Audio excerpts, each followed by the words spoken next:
আজকে আমি তোমাদেরকে দেখাবো মাছের মাথা দিয়ে মুগের ডাল কিভাবে রান্না করে। বাঙালি মতে আমরা কিন্তু এভাবেই রান্না করি। তো চলো তো। হ্যালো বন্ধুরা, তোমরা সবাই কেমন আছো? আশা করছি সবাই ভালো আছো। চলো তোমাদেরকে আজকে দেখাবো মাছের মাথা দিয়ে মুগের ডাল কিভাবে করতে হয়।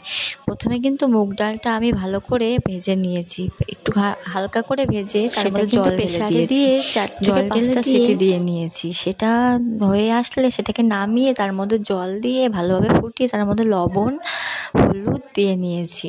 দিয়ে এক সাইডে একটা বাটির মধ্যে আদা আর জিরে ভালো করে গুঁড়ো করে নিয়েছি, মিহি করে নিয়েছি। আর একটা কড়াইয়ে আলাদা করে মাছের মাথাটা দেখো ভালোভাবে ভেজে তুলে রেখেছি। আর এক সাইডে দেখো প্রেসারে কিন্তু আমি ডালটা, মাছের মাথাটা দেখো ভাজা হয়ে গেছে, আর সেটা কিন্তু আমি এই ডালের মধ্যে দিয়ে দেব।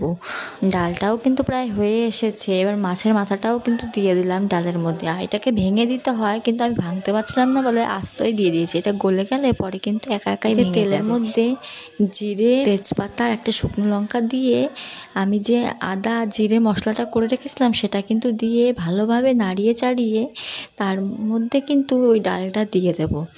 তাহলে কিন্তু আমাদের তৈরি হয়ে যাবে মাছের মাথা দিয়ে মুগের ডাল। তো বন্ধুরা, তোমরা তো দেখতেই পাচ্ছ কিভাবে মাছের মাথা দিয়ে মুগের ডালটা করলাম। আমরা বাঙালি মতে কিন্তু এইভাবেই করি।